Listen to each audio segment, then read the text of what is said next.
Siyacela-ke makhosi amakhulu njengoba siphakamisa yonke imimoya dlala mkhulu.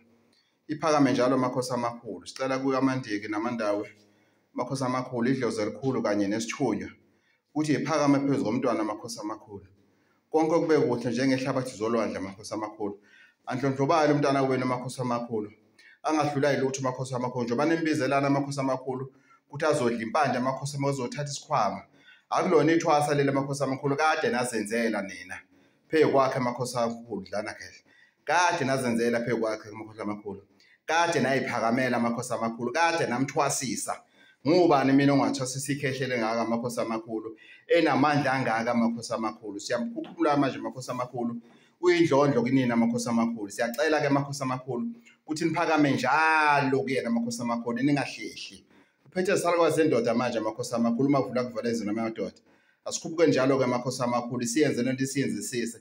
Njengoba sibayenzela abanye noma bangasuke banza ngathi abasazi namhlanje kodwa kusala impande bayithola la bathunywa khona bakuba makhosi.